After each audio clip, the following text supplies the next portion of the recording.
Bismillahirrahmanirrahim. Assalamualaikum warahmatullahi wabarakatuh. Pemirsa MTA TV dimanapun Anda berada, puji syukur Alhamdulillah senantiasa kita panjatkan kehadirat Allah Subhanahu wa Ta'ala atas karunia nikmat dan juga rahmatnya. Di kesempatan pagi hari ini kita bisa berjumpa kembali dalam acara Tempo Dulu. Pemirsa dimanapun Anda berada, bagaimana kabar Anda hari ini? Semoga para pemirsa dalam keadaan baik dan sehat, dan tentunya dengan nikmat kesehatan ini kita bisa maksimalkan untuk beribadah kepada Allah Subhanahu wa Ta'ala. Pemirsa dimanapun Anda berada, di dalam acara Tempo Dulu hari ini kita akan berbicara dan memperbincangkan berkaitan dengan perkembangan Muslim di benua Eropa. Dan di kesempatan hari ini nanti kita akan mendapatkan informasinya dari narasumber kita, yaitu Dr. Rerum Naturalium Wisnu Arfian Aditya Sujarwo. Beliau merupakan dosen Magister Teknik Sistem Fakultas Teknik UGM, dan beliau juga pernah menjadi Ketua Masjid Indonesia di Austria. Dan para pemirsa dimanapun Anda berada, untuk informasi terlebih dahulu ya, bahwasanya Muslim di benua Eropa itu sudah berada sejak abad ke-13. Bahkan Muslim pernah menjadi sebuah komunitas ataupun organisasi yang memiliki kejayaan di benua tersebut. Bahkan bisa membuat benua Eropa itu melakukan Renaissance gitu ya. Dan di kesempatan hari ini untuk kondisi terkini bagaimana Muslim di Eropa, kita akan berbincang dengan narasumber kita. Kita sapa terlebih dahulu. Assalamualaikum warahmatullahi wabarakatuh. Waalaikumsalam warahmatullahi wabarakatuh. Ya, kabar baik sehat hari ini masih senang? Alhamdulillah. Hari ini kita bisa berjumpa kembali ya dalam acara Tempo Dulu. Dan para pemirsa dimanapun Anda berada, untuk Anda yang ingin ikut bertanya, berinteraksi, silahkan bisa melalui line telepon kami di nomor 0811 255 3000, atau bisa pula melalui line telepon di 0271 679 3000. Baik, Mas Wisnu, ini kan Mas Wisnu pernah menjadi Ketua Masjid Indonesia di Austria gitu ya. Sebenarnya Mas Wisnu di Austria itu sudah berapa lama gitu tinggal di sana? Totalnya sekitar 7 tahun di sana. Jadi sejak kami menempuh kuliah doktoral, kemudian pasca doktoral selama 3,5 tahun. Jadi ya kurang lebih totalnya sekitar 7 tahun. 7 tahun gitu ya. Berarti sudah sedikit paham lah dengan lika-likunya Austria dan bahkan mungkin komunitas Muslim yang ada di sana gitu ya. Nah, Mas Wisnu, kita ketahui bersama bahwasanya Islam itu pernah berjaya di benua Eropa kurang lebih di abad 13 gitu. Dimulai di perairan ataupun di sekitar Andalusia gitu ya, perairan Balkan. Mungkin bisa dijelaskan lebih dahulu untuk para pemirsa sebenarnya bagaimana Muslim itu berkembang di benua Eropa, Mas? Ya baik, sebenarnya pemirsa yang budiman, sebenarnya kita sudah ketahui bahwa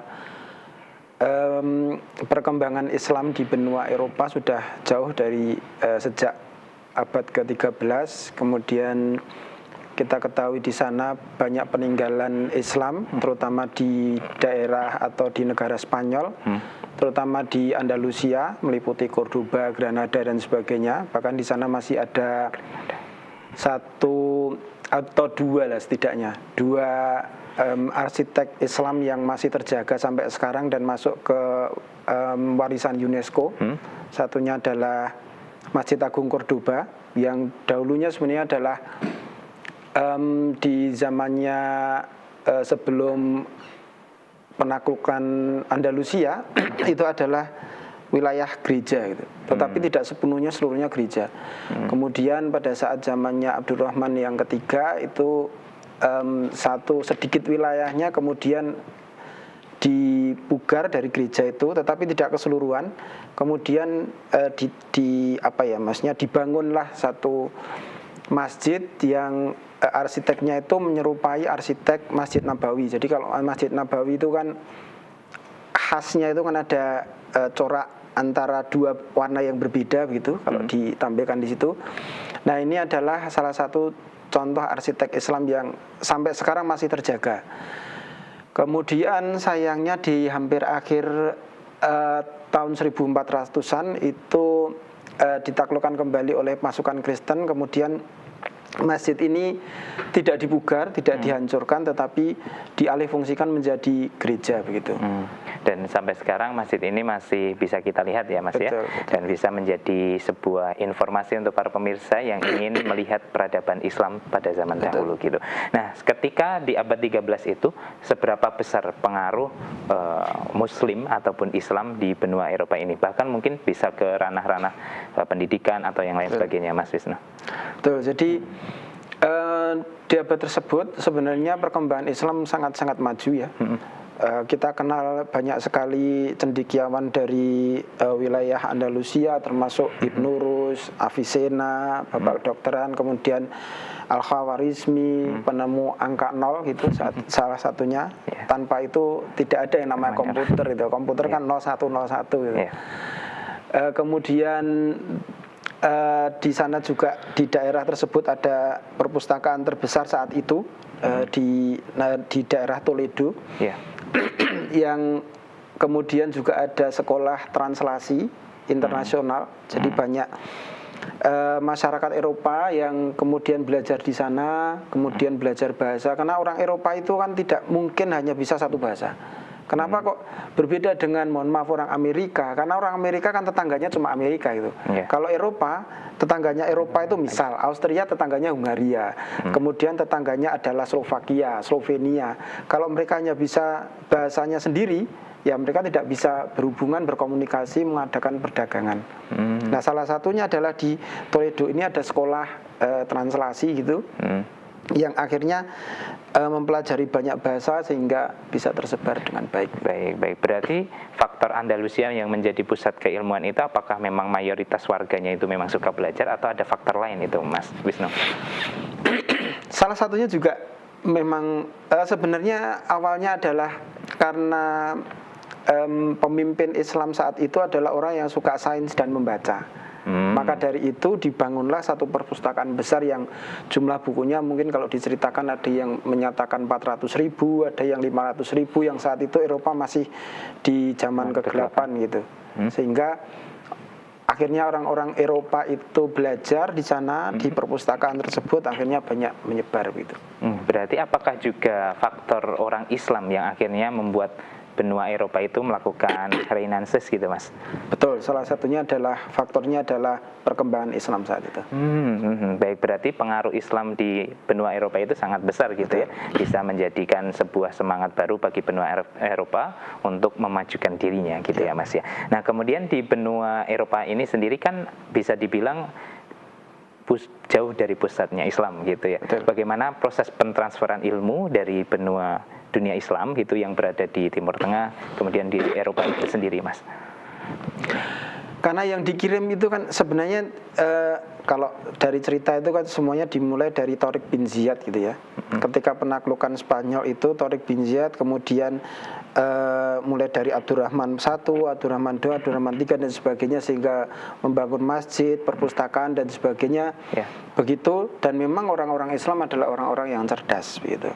Sehingga akhirnya misalkan Bapak bedah modern itu dia membuat 30 jilid buku. Nah, akhirnya ini kan kalau dicetak dalam jumlah yang besar, produksi massal, akhirnya kan bisa tersebar kemana-mana. Salah satunya itu. Yang kedua, sebenarnya ini setelah 1400-an itu kita perlu, tapi ini mungkin pertanyaan-pertanyaan setelahnya, tapi saya cuplikkan saja. Kita kenal sebelumnya adalah penaklukan Konstantinopel. Penaklukan Konstantinopel itu kan sebenarnya di tahun 1400-an, 1450 sekian gitu. Nah, saat itu Konstantinopel itu sebenarnya masuk di wilayahnya ada namanya kerajaan Austro-Hungaria. Austro-Hungaria itu kerajaan yang besar, meliputi Austria, Jerman, Hungaria, Cekoslovakia, Slovenia, sebagian wilayah Italia, Bosnia, Herzegovina, kemudian Kroasia dan sebagainya. Nah, ketika Konstantinopel sudah ditaklukkan, orang Islam itu pengen ekspansi gitu. Karena Austro-Hungaria itu pusatnya di Wina, itu adalah disebut sebagai Romawi kedua. Nah, ketika mau ke sana, itu kan akhirnya perkembangan Islam kan meskipun pada saat penaklukan itu banyak kegagalan ya, sampai 2-3 kali kan banyak kegagalan hingga sekarang itu. Tetapi kan akhirnya migrasi dari wilayah Turki menuju ke pusatnya Wina ini kan juga membawa keilmuan dan sebagainya. Hingga sampai sekarang juga akhirnya keturunan Turki, keturunan Timur Tengah itu banyak tersebar di wilayah Eropa. Oh, baik. Berarti memang kondisi pada saat itu Andalusia itu atau kawasan Balkan ya Mas ya, memang mayoritas Muslim itu sudah ada di sana gitu ya. Betul. Karena proses-proses penaklukan yang dilakukan sebelumnya itu memang sudah berjalan berkali-kali gitu. Lantas dengan adanya penaklukan yang ada di Andalusia sahabat itu, bagaimana respon masyarakat ataupun orang asli Eropa gitu dengan datangnya Muslim pada saat itu Mas? Ya karena ya satu terutama adalah dulu kan Islam itu sebenarnya disampaikan atau didistribusikan, disiarkan itu sebenarnya melalui jalan-jalan damai gitu. Tapi kemudian selalu ada penolakan. Nah karena ada penolakan ini terjadi peperangan dan sebagainya, masyarakat sekitar itu ada beberapa kasus yang masyarakat sekitar itu membantu pemerintah, ada yang ya pokoknya saya dukung kebaikan kalau yang ada yang datang gitu, karena biasanya kan terjajah. Nah akhirnya dengan itu setelah Islam masuk, kemudian Islam berkembang, kemudian dinamika masyarakat berubah, kemudian kesejahteraan, kemakmuran meningkat, akhirnya Islam diterima secara baik. Gitu. Baik. Berarti dengan datangnya Islam itu memang membawa dampak baik gitu ya kepada benua Eropa. Dari segi keilmuan juga apakah berkembang secara pesat atau memang ketika sebelum Muslim itu keilmuan sudah baik, kemudian datangnya Muslim didorong lebih baik lagi, Mas Wisnu? Pada saat itu sebenarnya keilmuan terutama di wilayah filsafat ya. Jadi di wilayah sains tapi di wilayah filsafat sebenarnya sudah cukup berkembang. Kemudian Islam itu bisa dikatakan menambah, menyempurnakan wilayah filsafat ini. Sehingga akhirnya perkembangan ilmu filsafat itu sangat berkembang di wilayah Eropa. Kalau sains, memang sains banyak didominasi oleh orang Islam, tetapi sebenarnya juga pemikir-pemikir Eropa itu sebenarnya juga sudah ada.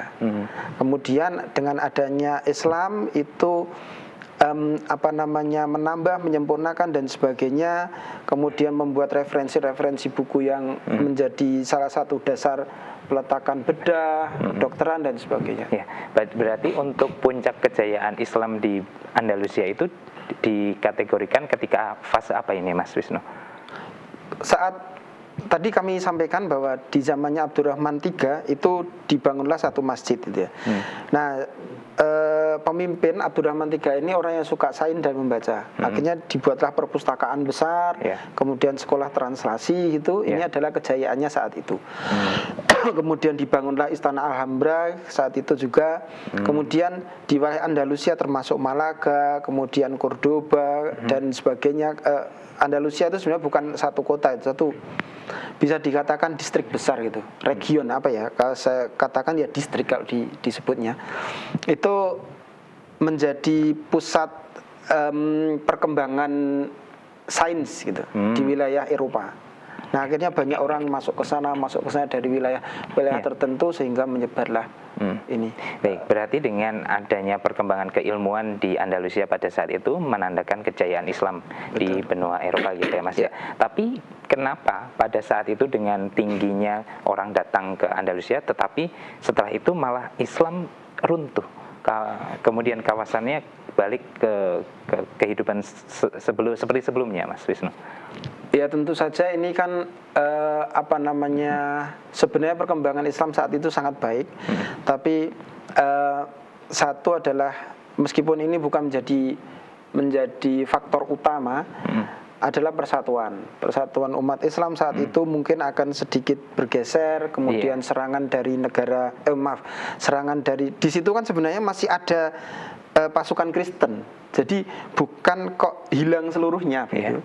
Nah, akhirnya pasukan Kristen ini sebenarnya juga sudah membangun persiapan untuk penaklukan kembali Andalusia. Sehingga di bawah Raja Sahamun Masa Lupa itu akhirnya dia menyerang kembali di pusat kotanya, akhirnya kalah. Terus akhirnya terdesak mundur kembali. Baik. Berarti memang kondisi pasukan Kristen itu menunggu lengahnya umat Islam gitu ya Mas. Bahkan sekarang kan kita bisa mendapati Muslim yang ada di Eropa itu bisa dibilang orang asing gitu ya. Apakah karena memang jumlahnya itu sedikit, minoritas, atau kualitasnya, Mas Wisnu? Sebenarnya kalau dikatakan orang asing tidak juga. Misal begini, hanya keturunan, biasanya kebanyakan dari keturunan Lebanon, keturunan Turki, Pakistan dan sebagainya. Tapi apakah native-nya ada? Sebenarnya juga banyak. Karena syiar Islam itu dilakukan dengan baik di wilayah Eropa. Entah itu misal contoh di Kroasia gitu. Yang pernah saya ke sana, Kroasia itu dulu kan gabung dulu dengan Yugoslavia gitu. Nah, saat itu ada, ini bahkan perangnya belum lama ini, tahun 1900-an. Jadi bukan 1800 dan sebagainya. Bahkan di tahun 1991 itu baru ada yang namanya wilayah Kroasia berdiri sendiri, kan baru aja kan. Negara Kroasia ya. Betul. Nah, kemudian ini perang pemisahan karena saat itu tidak setujui, orang Islam itu ikut bantu orang Kroasia memisahkan dirinya. Tentu juga ada alasan-alasan tersendiri yang saya tidak detail di dalamnya. Nah, karena kontribusi umat Islam ini akhirnya pemerintah Kroasia itu memberikan sumbangsi atau bisa dikatakan ucapan terima kasih kepada Muslim Kroasia, sehingga meskipun di sana jumlahnya itu lebih sedikit presentasinya, bahkan di bawah 8%. Kalau Austria itu 8%, kalau Kroasia itu mungkin sekitar 5, saya lupa itu. Jumlahnya sangat sedikit, tetapi ketika misalkan izin apa gitu, pembangunan masjid, pembangunan Islamic Center itu dimudahkan. Baik. Berarti sekarang yang mendapatkan perkembangan baik itu malah di negara Kroasia ya Mas ya.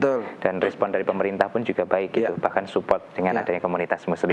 Nah, kalau sekarang kan kita juga bisa melihat para pemain sepak bola, atlet itu banyak yang keturunan Islam, bahkan ada yang dari Maroko ataupun dari Afrika lainnya seperti itu, bahkan Muslim. Apakah itu juga memengaruhi jumlah kuantitas orang Eropa Islam khususnya yang ada di benua tersebut, Mas?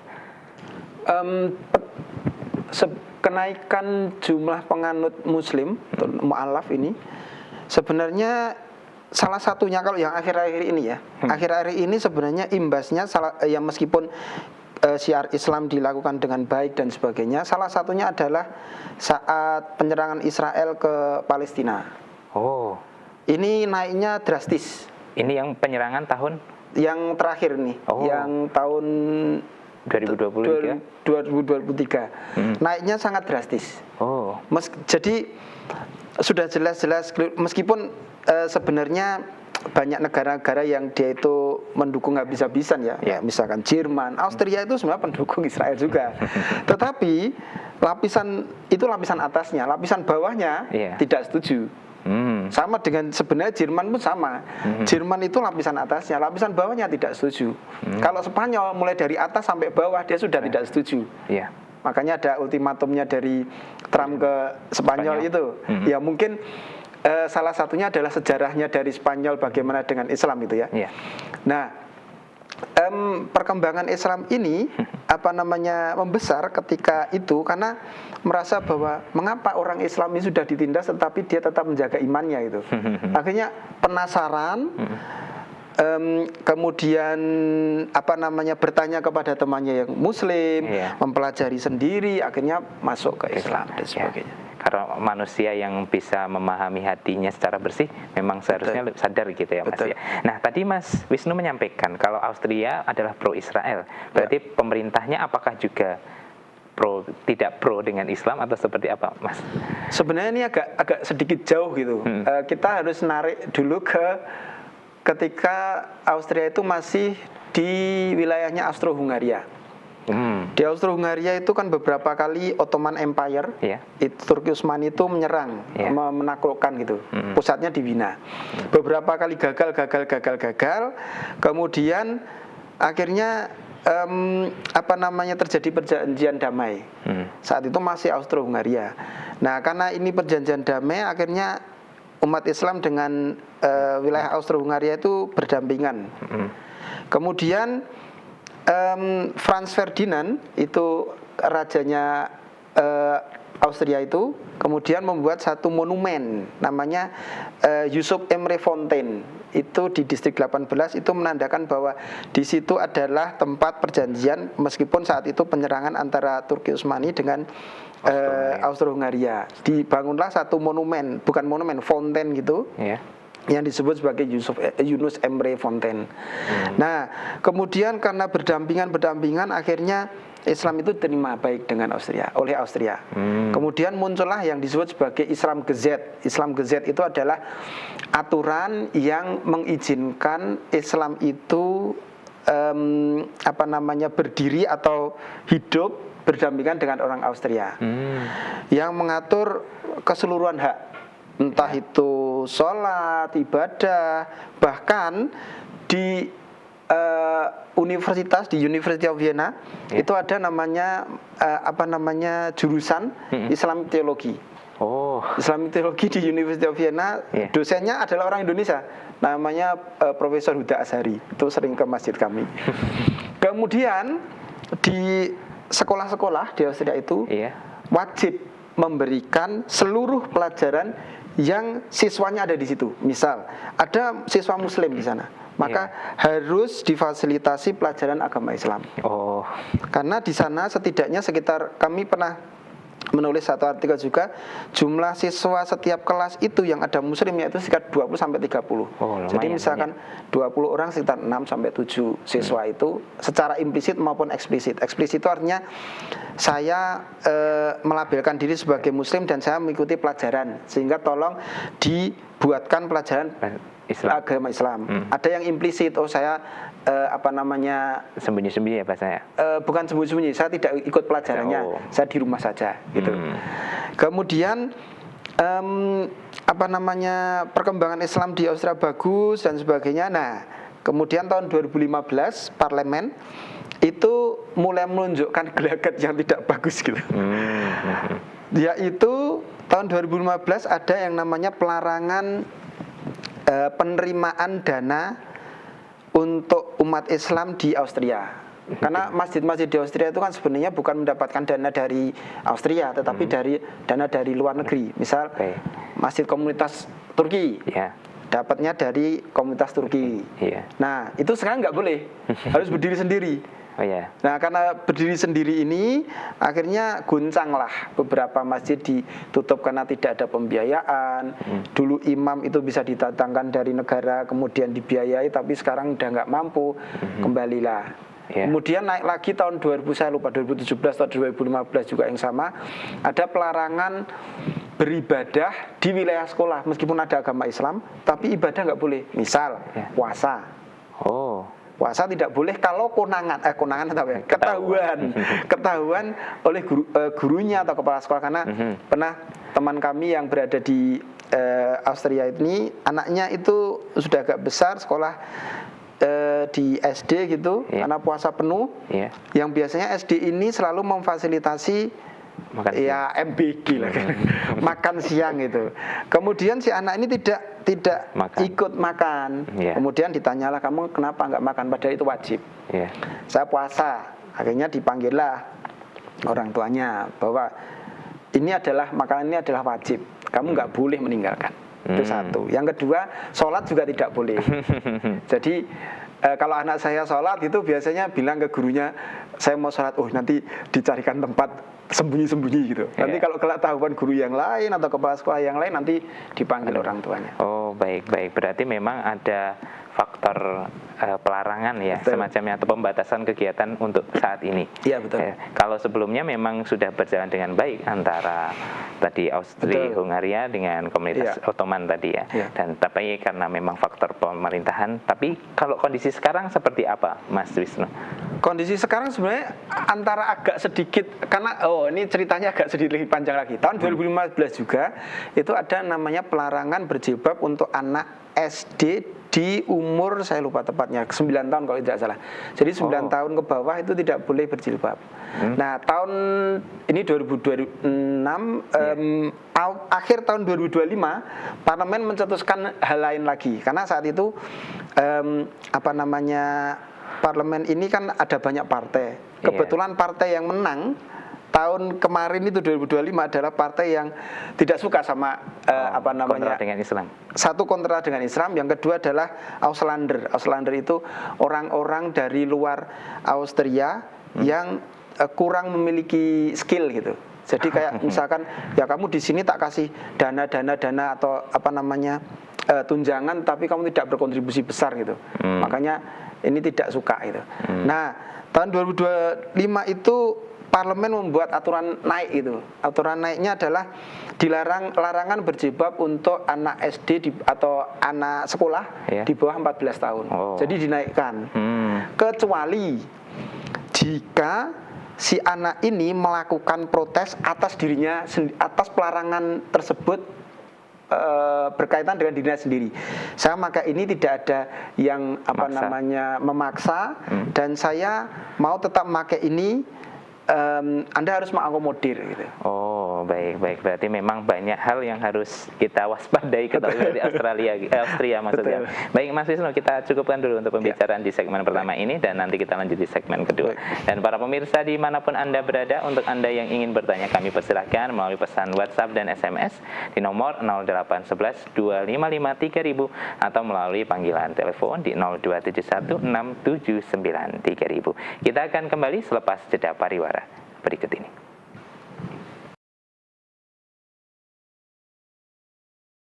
Baik, saudaraku pemirsa MTA TV dimanapun Anda berada, terima kasih Anda masih bersama kami dalam acara Tempo Dulu. Di pagi hari ini kita masih bersama dengan Dr. Rerum Naturalium Wisnu Arfian Aditya Sujarwo selaku dosen Magister Teknik Sistem Fakultas Teknik UGM, dan dulu beliau menjadi Ketua Masjid Indonesia di Austria. Dan tentunya masih berkaitan dengan perkembangan Muslim di benua Eropa ya pemirsa. Dan untuk Anda yang ingin bertanya silahkan melalui pesan WhatsApp dan SMS di nomor 0811 255 3000 atau melalui panggilan telepon di 0271 679 3000. Baik Mas Wisnu, kita lanjutkan perbincangan kita hari ini. Tadi kan Mas Wisnu selaku Ketua Masjid Indonesia di Austria gitu ya. Sebenarnya masjid tersebut sudah berada ataupun berdiri sejak kapan ini Mas Wisnu? Jadi di Austria itu ada komunitas namanya disebut sebagai WAPENA, Warga Pengajian Indonesia Austria. Sebenarnya itu tidak hanya Indonesia tetapi Asia Tenggara, termasuk di dalamnya Malaysia, Thailand dan sebagainya gitu. Kemudian mungkin sudah lebih dari 40 tahun ini tuh berdiri gitu. Nah, bukan berdiri, cikal bakalnya sudah ada. Kemudian saat itu dulu satu ruangan di kedutaan Kedutaan Republik Indonesia, Kedutaan Besar Republik Indonesia di Wina itu. Kemudian setelah itu muncul inisiatif karena memang juga semakin banyaknya jamaah dan sebagainya, akhirnya berinisiatif bagaimana kalau jamaah ini menyewa satu tempat untuk dijadikan masjid. Kemudian ada satu donatur yang baik dari Malaysia yang mendonasikan sekitar 5.000 euro saat itu, ada mungkin lebih dari kalau sekarang 100 juta ya, untuk menyewa satu bangunan. Kemudian digunakanlah bangunan ini di distrik 13 saat itu, 13 atau 12 saya lupa, itu untuk dijadikan masjid yang kita sebut sebagai Masjid As-Salam. Nah kemudian selang lama kami mengumpulkan dana, karena itu kan masih menyewa tempat. Kemudian kami mengumpulkan dana baik dari donasi, kemudian kami juga menyampaikan dana ke Indonesia di Lembaga Masjid Indonesia itu. Kemudian akhirnya terkumpullah dana yang cukup sehingga kami bisa membeli satu tempat gitu di distrik 20 yang akhirnya kami gunakan sebagai masjid. Gitu. Baik, berarti sekarang sudah menjadi milik komunitas muslim ya Mas? Betul, betul. Bukan Sejak tahun 2021. 2021. Ya. Tidak sewa lagi gitu Tidak. ya. Tapi kan di tahun itu sebenarnya sudah ada aturan untuk pembatasan pembiayaan dari luar negeri, Mas. Betul. Pada saat itu jadi pemerintah Austria itu dia bisa men-track rekening kita. Misalkan rekening kita mendapatkan dana dari mana kita tahu gitu. Iya. Kemudian ya kita mensiasati gitu. Dibawalah uang ini uang cash. Oh. Jadi uang cash dari Indonesia, mendapatkan bantuan dari pemerintah Indonesia gitu. Alhamdulillah cukup. Donasi-donasi kalau wilayahnya di wilayah Austria, wilayah Wina aman, insya Allah aman. Kemudian cukup saat itu dikumpulkanlah sekitar 280.000 sekian euro. Kemudian alhamdulillah cukup, termasuk juga untuk renovasi dan sebagainya. Karena di sana masjid harus izin. Izin itu ada di 2 tempat, satu di pemerintah melalui kepolisian, kemudian satu adalah komunitas masjid Austria, namanya IGGU, Islamic Global Gemeinschaft in Austria. Jadi itu gampangnya adalah komunitas masjid yang terbesar di Austria yang merupakan tangan panjangnya pemerintah Austria. Karena itu resmi, pemerintah Austria tidak bisa mengawasi masjid itu yang bagus yang mana atau mungkin ada yang radikal dan sebagainya. Makanya menggunakan IGGO ini untuk mengetahui masjid ini baik dan sebagainya, terdaftar, administrasi baik. Kemudian IGGO ini juga memiliki peran dalam administrasi, dalam moderasi, termasuk juga misalkan masjid ini tidak baik karena dia menyebarkan sesuatu yang tidak berkaitan dengan kemaslahatan umat misalkan. Misalkan menyatakan perang dan sebagainya. Nah ini IGGO ini berhak untuk menutup masjid tersebut. Oh baik, berarti ada semacam pembaruan izin atau seperti apa Mas? Kami hanya menarik dari masjid awal ke masjid terakhir gitu.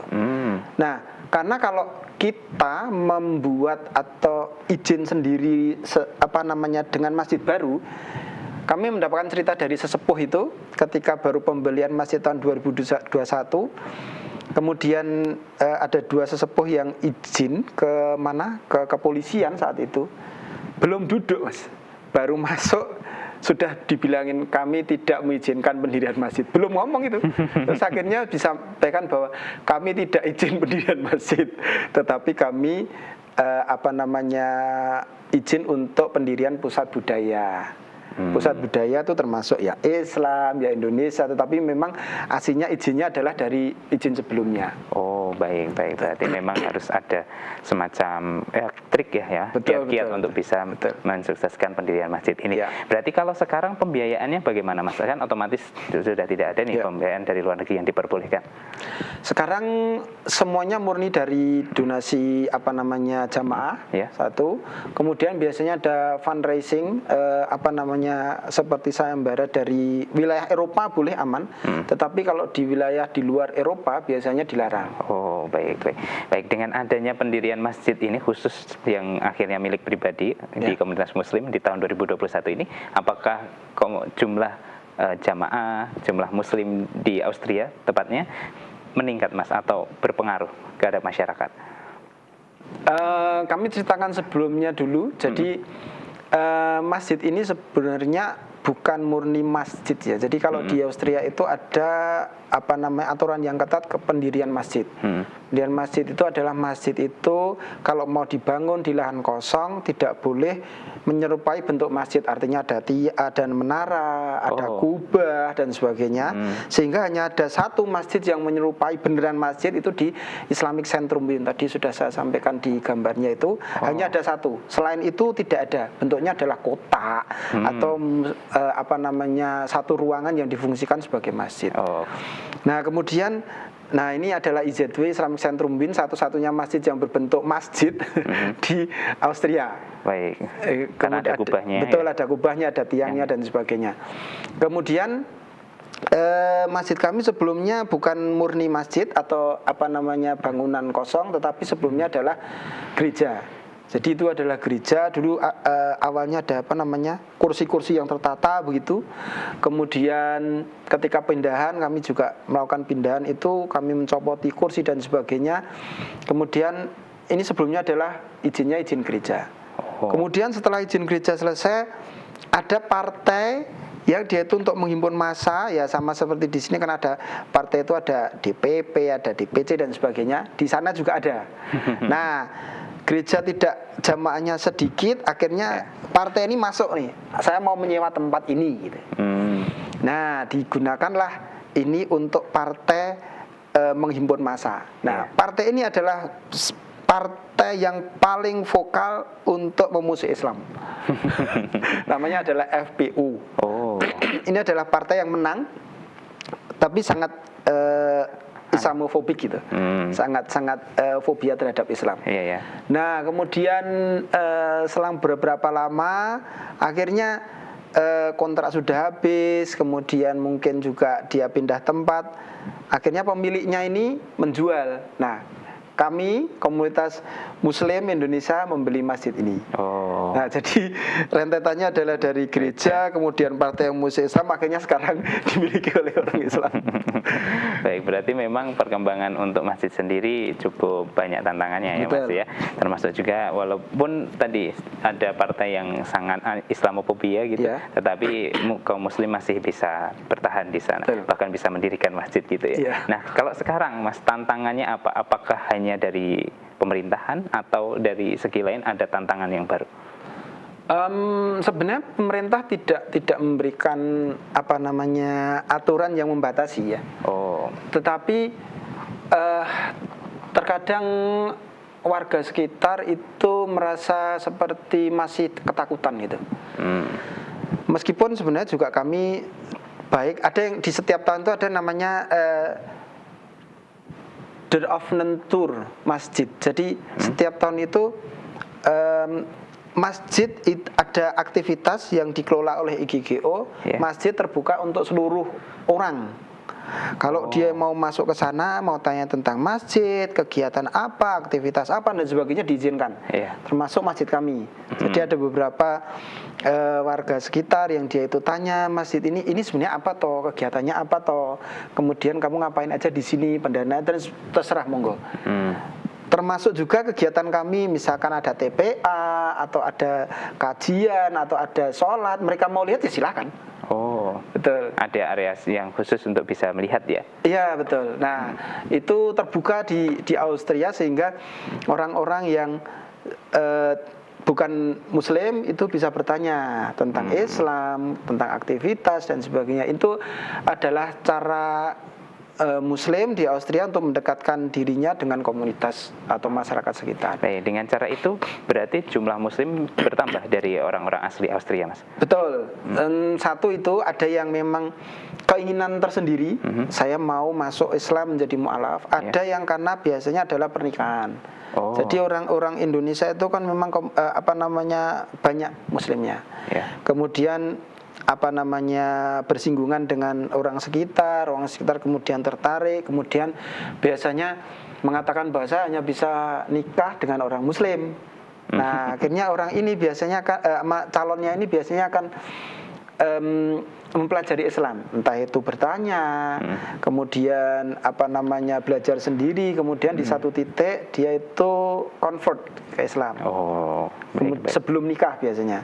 Kemudian kami bantu convertnya, kemudian ada syahadahnya, ada tulisannya yang bisa dipakai, bisa dilaporkan dan sebagainya, sehingga bisa melakukan pernikahan dengan cara yang benar gitu. Baik, Mas Wisnu, ada beberapa pertanyaan yang masuk ini ya dari Mas Ari dari Sragen ya. Yang pertama pertanyaannya Mas Wisnu, pernah tidak Mas Wisnu mengalami diskriminasi di kampus gitu?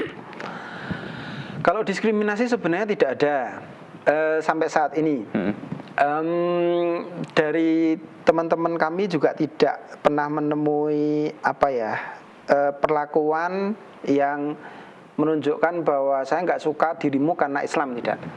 Bahkan dulu ketika kami di University of Vienna itu setiap tahun ada kumpul grup riset gitu, kemudian supervisor kami mengundang kami, Wisnu kamu ini ada grup riset kumpul biasanya, kamu mau datang nggak? Ya boleh, aku datang gitu.